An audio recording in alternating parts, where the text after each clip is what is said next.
Hello and welcome everyone. Um, we're going to get started right on time today.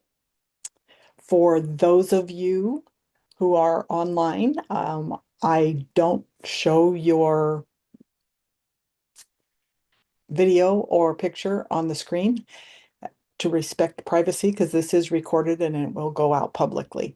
So just so for those of you who are on the call and those of you who are not on the call, um, can be aware. So I just want you to know I'm doing everything I can to respect your privacy. Now, let's get started with what is harmonic leadership?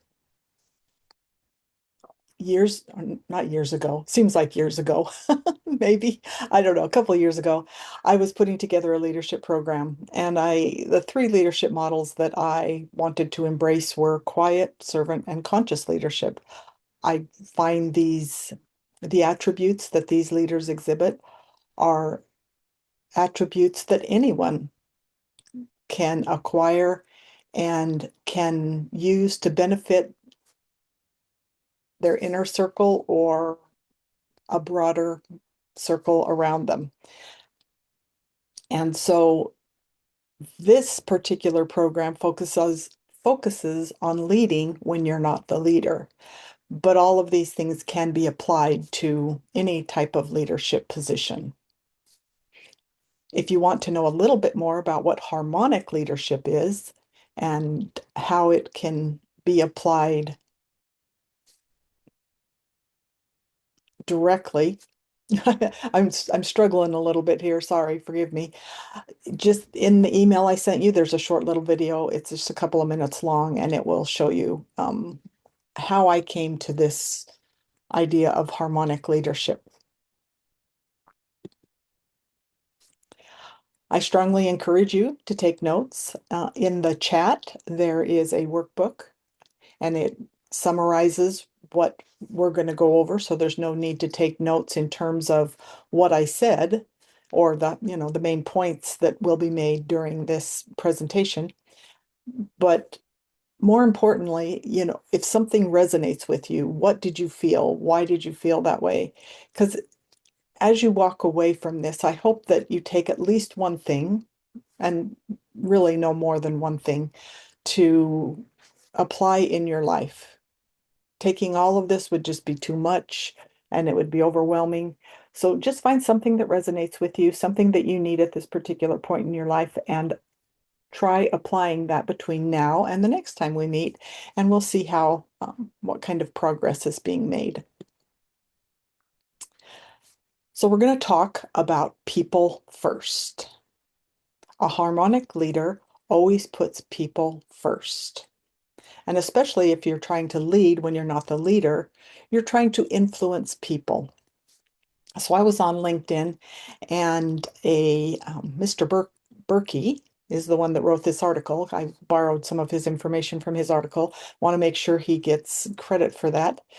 And it's pretty simple, things that you, I'm sure, are aware of, but sometimes we need to be reminded of these things. So when you walk into the office or into your home or your school or wherever you may be, the first thing we often do is we lead with, "Oh, hi everyone. What can we do, today? What's on the agenda? Let's, go through our checklist of items that we need to do." And you start rattling off this, that, and the other thing. Let's change that up a little bit. Walk in the morning, or maybe when you come home from work at night, or whenever you come into a group of people, start with good morning, good afternoon. How are you? How was your weekend? Did anything significant happen? Or even if it wasn't significant. And then from there, you can move into what's on the agenda. And rather than saying, here's what's on my agenda, what's on our agenda? How do you propose that we accomplish that? What types of information do you feel like you need to get the job done? How can I support you? How can I help you? And then from there, gratitude. Thank you. I appreciate what you did. You did a great job. All those little tiny things make a huge difference. So step back for a minute and think, okay, how do I feel when people treat me this way? And when we're leading and we're not the leader, a lot of our focus is on who's somebody who made a difference in my life, and why did they make a difference in my life, and how did they make a difference in my life? Number one, I really believe it's because they showed that they genuinely care about you and they appreciated either your efforts or, whatever work you produced or what you contributed to the relationship. People first. Okay, we've talked about this. Change is coming. We all know that if it's not already here. I think when COVID hit, that's when we all were just shell shocked. And up until that point, yeah, things changed, but they changed at a pace where we could adapt. But now it's coming, and it's coming fast and furious. And it's not just because of COVID. There's AI, new technologies, and we were working, in the office. With COVID, we came home. Now maybe are going back to the office. Maybe we're working in a hybrid situation. Maybe we were working with different people. Maybe our family circumstances have changed. Whatever the change is, it's coming, it's here, and it's coming fast. And it's difficult sometimes to want to change, but it's even more difficult when we feel like it's just coming at us at this rapid fire pace. So how do we handle that? Not changing is not an option. So we're going to talk about faith and we're going to talk about miracles, but not necessarily from the perspective of religious beliefs. Now, of course, if you have a religious belief and you believe in faith and you believe God is the one that produces miracles, I'm all on board with that. But if you're spiritual, maybe, but not religious, maybe you believe in the law of attraction and that just by, believing strongly enough, you can produce miracles in your life. But basically, what it comes down to is faith, which is a belief. It can have multiple definitions, but in its raw form, it's walking into the darkness, hoping we will find light. I think we oftentimes overlook hope when it comes to producing faith. So, how do we become a person who gets to witness and receive miracles?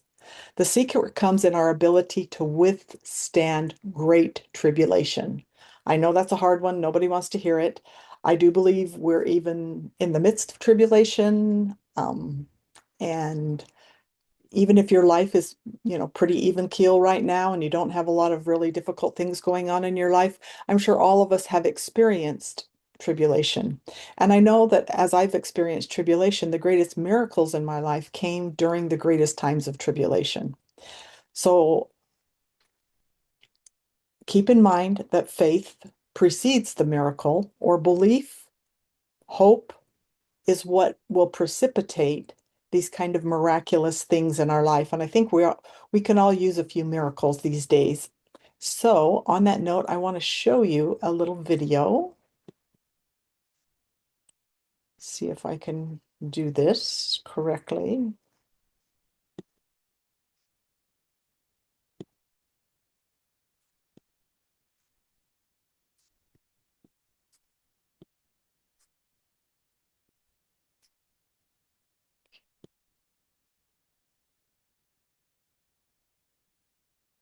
Landing near some old farm buildings, Gerald is forced to shelter from the fierce lightning storm. I ran to the other pallets to the shelter.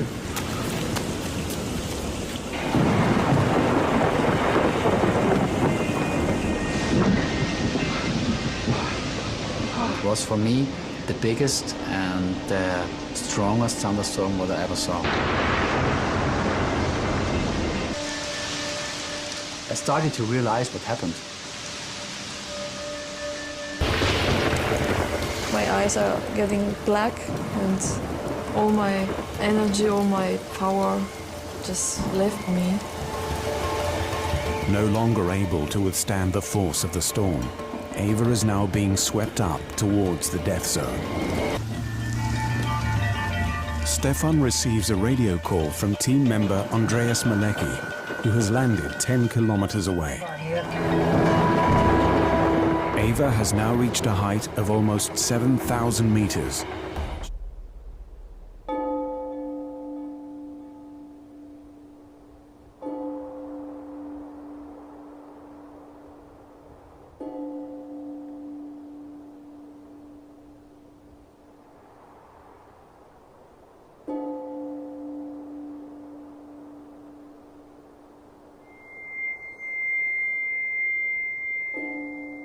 Ava's track log reads 9,946 meters, more than a kilometer higher than Mount Everest.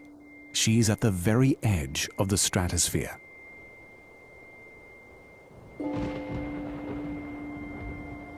Exposed to temperatures of minus 55 degrees Celsius, her freezing body has lapsed into a hibernating state. She should, in theory, already be dead. She needed to get down as quick as she could before the lack of oxygen and the temperature took its toll and killed her.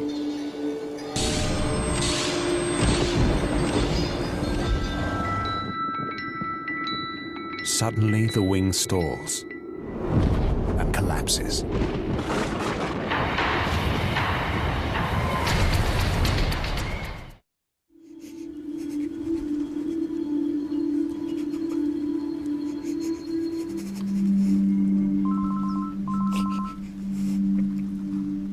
Suddenly I could hear my mobile phone. I forgot completely that I have it with me. The Germans suddenly realize that Gerold and the Austrian team are only 20 kilometers from Ava's location.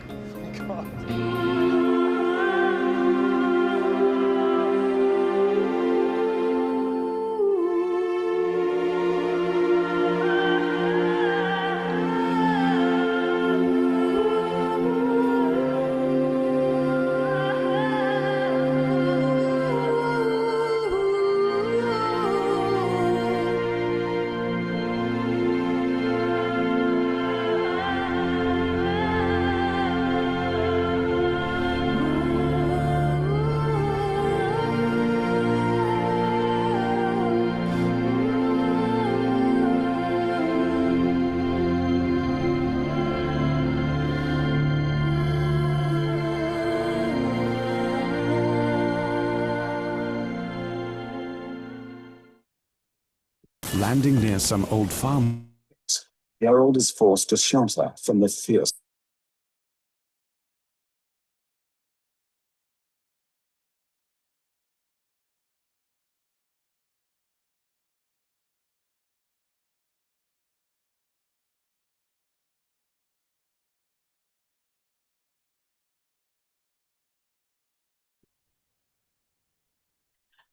I think all of us could use a few miracles in our life, no matter where we're at or what's going on.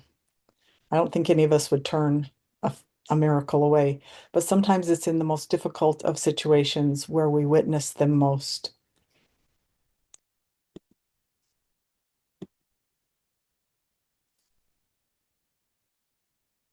So let's talk just for a moment about discernment. This is an interesting word. It's a process by which each of us, can reach a good decision in our life. The Latin root of the word discernment means to separate or to set apart. So it's the ability to separate, good from evil, truth from falsehood, wisdom from foolishness. I think in the world we live in today, in particular, truth from falsehood would be a good one. Wisdom from foolishness, another good one. So how do we develop this discernment? Once again, if let's step back for a minute and talk about faith and miracles. And oftentimes, I think discernment comes when we're looking toward the light and we can see the light, but we may not know how to get there. What's the truth? What's the wisdom? What's the path forward? and we can't see the path, but we know that there's light ahead of us. And so, in order to discern how to get there, we sometimes have to take a step into the darkness before we can reach the light. If you think about, you've heard the light at the end of the tunnel, you see this really, really small light, but right in front of you, it's just pitch black. If you've ever been in a cave, a lot of times you'll find this experience. Maybe there's something way out there and you can see that it's out there, but you can't even see 1 foot in front of the other and moving forward. So sometimes we have to walk into the darkness before we can get to the light. And that's a little bit scary. So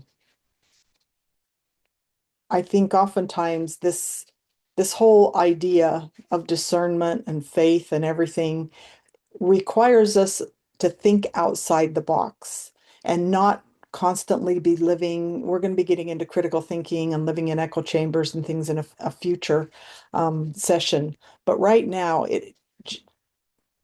how can thinking outside the box help us have faith, exercise discernment, and hopefully bring about these miracles?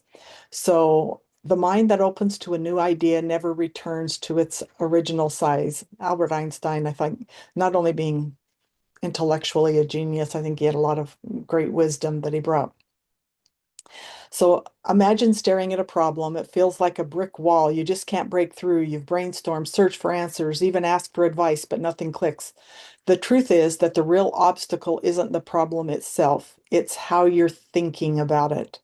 So the greatest problem solvers don't just look for answers, they reframe the question entirely. And these mental strategies aren't just theories, as they've been used by elite strategists, top problem solvers, and some of the world's most innovative minds to crack high-stake challenges.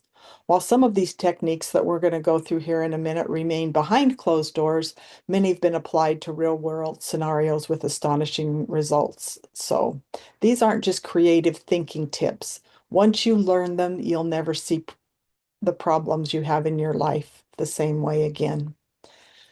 So, to get started, sorry, my nose is a bit runny today. Ask the wrong question to get the right answer. Most people ask, how do I fix this? But real thinkers ask, why is this even a problem?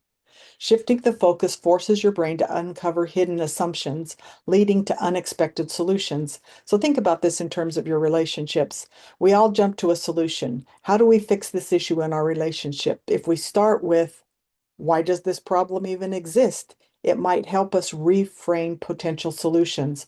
Oftentimes, we solve the wrong problem when we do not look for the root cause of the problem. And I'm sure many of you have seen it. I don't know why, just popped into my head that little video. And a man and a wife are sitting there having a conversation. The woman says, "Oh, I have a headache." And the man looks at her and says, "Well, maybe it's that nail in in your forehead or whatever." And they go back and forth and back and forth. And, he's trying to fix the problem by pointing out that she has a nail in her head. She's like, "You're not listening to me. You can't hear what I'm saying. That's not the problem." Um, and oftentimes we are just not, we're talking past each other and not communicating effectively. So don't always jump to the solution. Oftentimes somebody might want you just to talk through something before they're ready to pull the nail out of their head. Who knows? So reverse the problem to find the solution. So instead of asking how to solve an issue, try asking how could you make it worse? Now, I know this sounds a little bit counterintuitive, but by deliberately thinking about failure, you expose the exact pitfalls to avoid, and often the answer is hiding right there in plain sight. So none of us like to fail. Failure is always a really brings up a lot of angst and a lot of anxiety, and oftentimes we go out of our way to avoid failing. When in reality, if we think about all the ways we could fail, we minimize the chances that we will fail. But even if we do fail and we've thought through a lot of these issues, we'll have a solution ready and waiting in the wings. Another one of my favorites is shrink the problem until it becomes manageable. Big problems can feel overwhelming, but the key is to shift the focus on the entire challenge into small, achievable wins. Instead of stressing over writing an entire book, start with just a paragraph or an outline. And people will tell you when you write a book, just, write an outline. Instead of making $1 million, figure out how you can make $100. Progress compounds progress, and small wins create momentum. The biggest obstacles are always conquered step by step.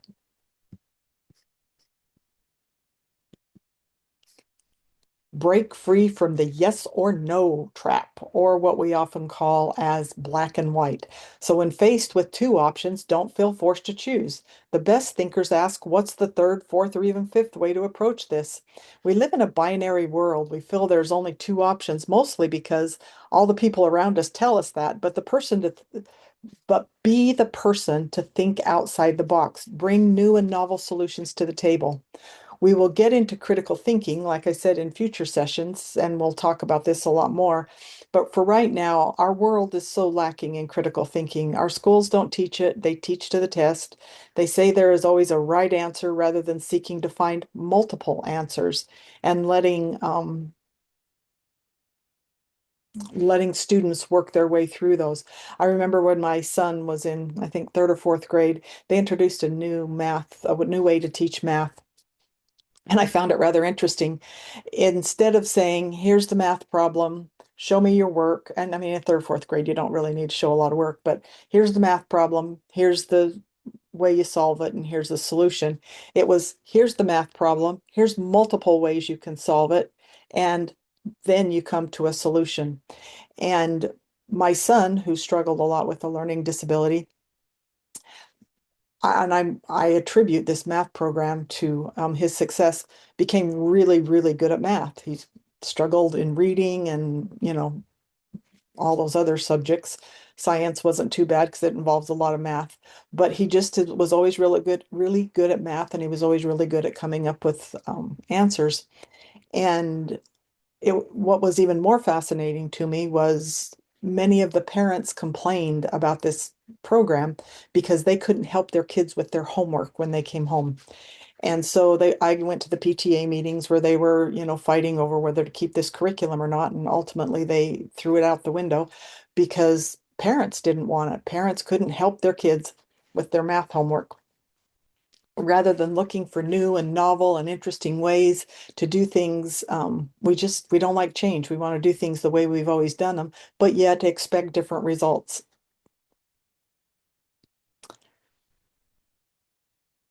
So this also goes back to critical thinking. Attack your own ideas. And earlier on, we talked about, list all the ways you could fail. And by stress testing your own ideas, you come to better solutions, and hopefully the solution you ultimately come to will have been stress tested. We do this a lot in software development. You create a program and then you stress test it. How many users can we put on this platform? How many different ways are people going to interact with this? And what problems, what's all the different ways we can break this so that when you have, 1 million users accessing your software program, hopefully 1 million people have come back and said, oh, here's all the problems we encountered. Well, stress test everything that way so that when you do decide to launch or, employ an idea or a strategy, that it's been tested. And let's going back to leading when you're not the leader. When you can encourage those around you to employ these types of ideas, even if you're not the person in charge, say you're not the lead software developer, you're going to go up and say, hey, I want to stress test this. And even if they say no, um, you can always, explain this is why I think, and here's some of the vulnerabilities that I've encountered myself as I've gone through it. How can we overcome these vulnerabilities? And just being a team player and contributing in a positive and uplifting way helps us come to better solutions. I say this is my favorite. How many times have I said this now? Steal like a genius because originality is a myth. My mom used to say that creativity isn't creating something out of nothing. What it does when we're being creative, we're taking existing objects, existing solutions, existing ideas, and combining them in a different way and thinking differently, and develop more of a systems thinking. Instead of just saying, okay, I'm a software developer and I'm only going to look at the code that I'm writing. Well, what about the user interface? Think about that. Think about the user experience. How is my user going to walk through this platform? And getting it out there, if you're creating let's say a software application or something where I'm trying to think off the top of my head here, an accounting software, your end user knows nothing about user experience. They know nothing about, how many steps it's going to take to get from A to Z.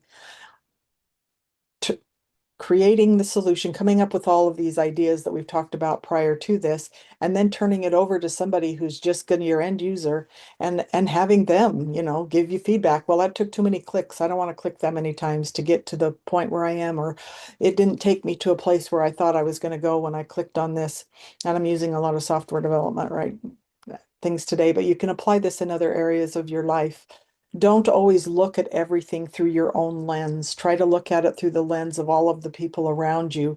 And when you see how other people think and how other people react to certain situations, it helps you form better ideas and solutions yourself. It also helps you better inform you on how to communicate your ideas if you just learn to look at life through the lens of somebody else. And this one goes right along with it. Use the opponent's energy instead of fighting it. I like in martial arts, the strongest move isn't resisting force, it's redirecting it. So if you've ever, sat in a meeting or been in a discussion with a loved one and it's contentious and there's all this negative energy, rather than fight that energy, embrace that energy, because even though it's a negative energy, there's a lot of power in that energy, and taking it through your own lens and, like I say, internalizing it and then spitting it back out in a positive way can help drive solutions to problems. So many times the resistance that you're facing is actually it shows you the best path forward. So just harness all that energy. Yeah, my mom used to say too, my mom is a wise woman. I use her a lot. She taught piano, and when she would have students, she'd have these really timid students who were very careful and played every note just right, and were just ugh. And then she'd have these others just come in there and bang on the keyboard and just, and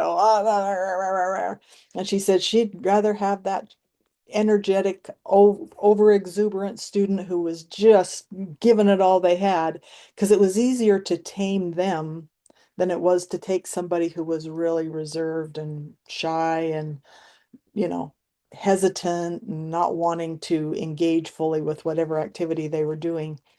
So being over exuberant, angry sometimes, these different things, keep in mind that they're powerful energies, and it's a matter of reharnessing those energies in a different way. And we'll get into that in future because that's a whole topic discussion in and of itself. And destroy your ego before it destroys your thinking. The greatest enemy of knowledge is not ignorance, it's the illusion of knowledge. So your ego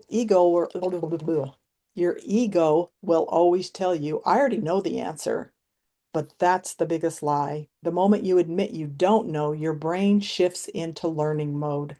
And even if you think you know the answer or you're 100% sure you know the answer, just stepping back for a minute and saying, hey, I don't know the answer, even if it's just to yourself, you automatically open up your mind to new and different ways of thinking. And maybe the answer that you have isn't the best answer for everyone. It's just the best answer for you. So think about it in terms of that. We've talked a lot about, embracing other people's viewpoints, embracing the way other people view things. And I think that's if I were to walk away from something today, that would be my takeaway is I need to look at life through somebody else's lens. Reprogram your brain with a single word swap. And these are a lot of affirmations. I've never been a big person into affirmations, but I do find that it's helpful for me. And this is one of those small things that I can do. Instead of saying, I have to do this, I say, I get to do this. I am so excited to make the bed this morning. Instead of saying, oh, do I have to make the bed? I'm not in the mood to do it. Oh, I get to do this because it's going to make my room look nice and neat and organized. Just that little shift in the way we look at things can make a huge difference in how we approach things. Oh, this is a fun one. Embrace the absurd to unlock new ideas. And what I reckon, your brain craves logic, but sometimes the best ideas come from nonsense. And the best way to do this, as I'm sure you can imagine, is to employ young children. They love the absurd, they love nonsense, and they're the masters of it. So don't disregard their crazy or outlandish ideas. Take some of their absurdity and capitalize on it and see what bits and pieces you can take and make sense of it, because in the absurd, you find new, innovative, and great ways of solving problems. And turn constraints into superpowers. Most people see limits as obstacles, but the best thinkers see them as fuel for creativity. So, all these challenges that you face, the more I always tell people when they're working with kids, yes, it's nice to compliment them. Yes, it's nice to help them feel good about themselves by pointing out the good things that they do. And I'm not minimizing that or saying we shouldn't do that. But where I think kids really gain a lot of self-esteem from is when they're presented with a challenge and they learn to overcome challenges. And we need to do this in our own life. The more challenges that we overcome, if we're a person who struggles with self-esteem and not feeling good about yourself. I believe in affirmations. I think it's great. But I found in my life when I'm struggling and I'm not feeling particularly good about myself, I'm looking in the mirror saying, "Oh, smile. You're a great person. You have this wonderful attribute." It's like, no, I'm not believing that today. I'm not really buying that today. What I do is I say, okay, what's something I can tackle? What challenge can I deal with, because there's always challenges in our lives. There's never any shortage of those. And how can I go tackle that? And then when I tackle that, then I feel good about myself. Then I can go look in the mirror and I can say, see, you are a great builder, whatever, it is you're trying to overcome. Another one of my favorites, sleep stages. Oh, let your subconscious work for you while you sleep. Your brain doesn't stop working just because you go to sleep. If you're stuck, step away, get some rest or sleep on it. You'll wake up with connections and insights that weren't there before. And, even if you can't, go to bed and go to sleep, like I said, just step away for a minute. Sometimes stepping away from something and putting some distance between you and whatever it is you're dealing with, whether it's a problem you're trying to solve logistically or a relationship challenge that you're having, just stepping away sometimes and looking at life through a different lens. Looking at it will help you um, look at things through a different lens and teach it to someone. Once you've decided you're going to try to solve a problem of some sort, if you can teach it to someone else, you a lot of times you can solve problems in the process. So even though you may not know something really well, just teaching it to someone else helps expose a lot of the flaws in your thinking, in your systems, or even if you can't teach it to somebody else, just talking through things helps. So explain your problem to someone else because it forces you to simplify your thinking. Back to my mom's piano teaching example. She used to say, when you're first teaching someone how to play the piano, you think it would be pretty simple because it's like, okay, I'm just going to teach you one, do, do, do, do, do. I can't, da, da, da, do, do, do, do, right? I'm not harmonically gifted, right? But when you have a note on a page and you're trying to distinguish, here's a note. What is that note? Which finger is supposed to play which key? And in what sequence are they supposed to do it? It's just amazing how that very simple process has so many things involved in it. And when you're teaching someone else and you have to break it down, all of a sudden you go, oh, wow, no wonder you're not getting this. No wonder you're not understanding. And because it's simple for me, I've played the piano for 20 years, that that makes sense to me. I don't have to think too much about the notes on the page and what comes next and what the time signature is and all that different type of thing. But all of a sudden, flipping that and just teaching a young child these very, very basic rudimentary steps, I'm like, wow, there's a lot more to this than I thought. And so when you try to teach somebody else, it exposes gaps in your thinking, your problem solving process, but it also exposes how complex some things can be that we thought were just great, easy to do. Learning potential and failure. If the work is meaningful, okay, failure always invites learning. And we all say, oh, that's a learning opportunity, right? But it's more than just a learning opportunity. It exposes a lot of other things.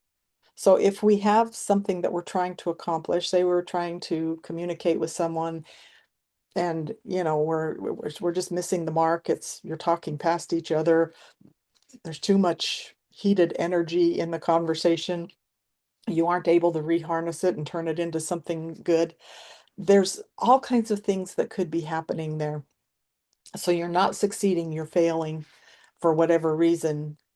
When you step back and you reflect and you look at, okay, maybe I need to, for whatever reason, this isn't working. I need to go talk to somebody and maybe they can give me some insight or perspective on how to better communicate this idea or how to reduce the amount of tension that's happening between us as we're communicating.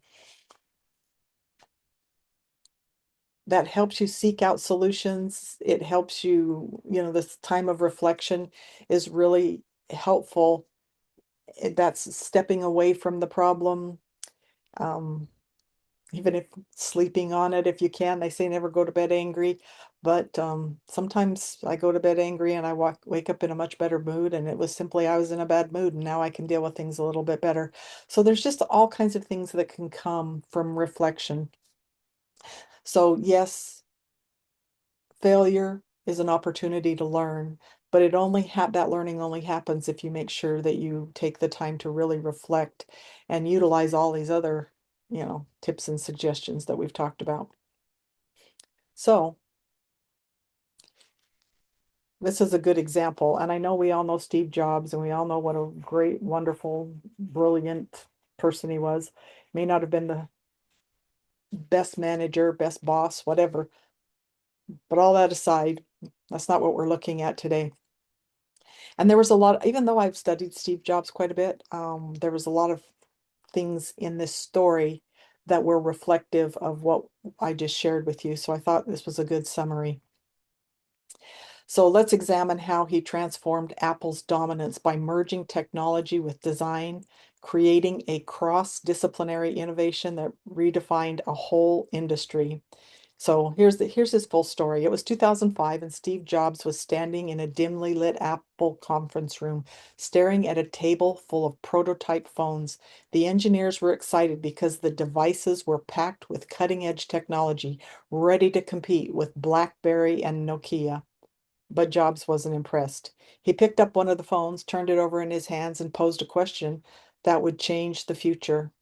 He asked, what if a phone had no buttons? The room fell silent. At the time, the idea of a phone without buttons seemed totally impossible, or, in other words, absurd. How else would people type, dial, or navigate? But Jobs wasn't convinced by the status quo as he wanted something entirely different. The moment wasn't just a birth of the iPhone, it was a perfect example of how he thought. He didn't just improve technology, he reimagined it by merging design, usability, and engineering it into something entirely new. So he had that systems thinking. He was using all of the different ideas and combining them into one. This wasn't the first time he had done it, and it wouldn't be the last. His journey had begun in a small garage in 1976 where 21-year-old Steve and his friend Steve Wozniak were busy assembling what would become the first Apple computer. Unlike other tech enthusiasts who were obsessed with raw specs and coding, Jobs was more interested in how the computers felt to use. So he was looking at it from that end user's perspective. He was looking at it through a different lens. He believed they could be beautiful, simple, and personal. That belief led to the Apple II, one of the first personal computers with a user-friendly design built for regular people and not just engineers. It was a success, but not for Jobs. It was only the beginning. Years later, in 1984, he walked onto a stage in front of a packed auditorium. He reached under a cloth and pulled out a machine unlike anything the world had ever seen. It was a Macintosh. With its sleek design, graphical user interface, and revolutionary mouse, the Macintosh was the first computer that didn't feel like a machine. It felt like an extension of the person using it.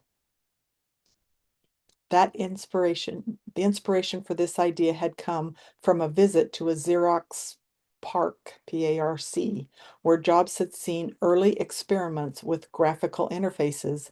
But while Xerox saw a cool idea, Jobs saw the future. His genius wasn't just in recognizing great technology, it was in mixing it in human-centered design. Yet despite his vision, Apple struggled. The Mac was ahead of its time, and internal conflicts led to Jobs being forced out of the company he had built. Most people would have given up. Failure. But Jobs did the opposite. After leaving Apple, he founded Next, a company dedicated to making high-end computers. He also bought Pixar, a struggling animation studio, and turned it into the powerhouse behind Toy Story. Both ventures taught him something critical. Technology alone wasn't enough. It needed a story and a soul. And when Apple was on the brink of collapse in 1997, they brought Jobs back as CEO. The company was bleeding money, its products were uninspired, and the world had moved on. But he wasted no time. His first order of business was to simplify everything. He slashed Apple's bloated product line down to just a few key products. Then in 1998, he introduced the iMac, a colorful, translucent computer that looked like it belonged in the future. It wasn't just a computer, it was a statement. Technology can be fun, it can be beautiful, and it can be for everyone. The iMac saved Apple, but Jobs was just getting started. He wasn't just interested in computers, he saw an industry that was completely broken. Music. People were downloading songs illegally, record labels were losing money, and MP3 players were clunky and confusing. He asked a simple question. What if you could carry 1,000 songs in your pocket? The result was the iPod, a small and sleek device with a simple scroll wheel that made browsing music effortless. But Jobs didn't stop there. He knew hardware alone wouldn't be enough, so he launched iTunes, giving people an easy way to buy and organize music. This wasn't just a gadget, it was an entire ecosystem, one that would reshape the music industry forever. Still, Jobs had one more industry left to change. Back in the Apple conference room in 2005, Jobs had asked the impossible. What if a phone had no buttons? Instead of dismissing the idea, Apple's engineers had started working on it. The answer came in the form of a multi-touch technology allowing users to interact directly with the screen. In 2007, Jobs walked onto a stage and introduced the iPhone. It wasn't just a phone, it was a computer, an iPod, and a communication device, all in one. The moment he swiped his finger across the screen, the crowd erupted into applause. No stylus, no physical keyboard, just a screen. The iPhone redefined mobile technology, merging software, hardware, and design into one seamless experience. Today, every smartphone in the world follows the blueprint that Jobs created. Even after the iPhone, Jobs kept pushing boundaries. He introduced the iPad, proving that tablets weren't just bigger phones. They were a whole new way to interact with technology. He redefined retail with Apple stores, where design and customer experience were just as important as the products themselves. He built an ecosystem with Macs, iPhones, iPads, and iCloud all working together effortlessly. This wasn't just about selling devices. He was creating a new way of living with technology. He didn't just make products, he changed the way we think about them. He merged art and science, design and engineering, and technology with human emotion, something few innovators ever achieved. He, his approach was rooted in asking better questions. Instead of asking how to improve computers, he asked how to make them friendly and fun. Instead of asking how to make a better MP3 player, he asked how to revolutionize music. Instead of asking how to improve iPhones, he asked, what if a phone had no buttons? Each time, the answer wasn't just a new product, it was an entire industry transformed. So today, whether you're using a smartphone, a streaming device, or a sleek, intuitive device, you are living in Steve Jobs' world. Design isn't just what it looks and feels like, design is how it works. With that philosophy, he didn't just make better technology, he changed the world. So think about the when you're trying to problem solve and come up with new ideas and solutions. Don't be afraid to step outside the box and do things differently and hopefully harness the energy around you, whether it's negative energy or just a lot of super hyper energy. Take it, harness it, and by simply changing your own energy, a lot of times you can change the energy in the room so that when you speak, other people listen. And that's how we learn to lead when we're not the leader.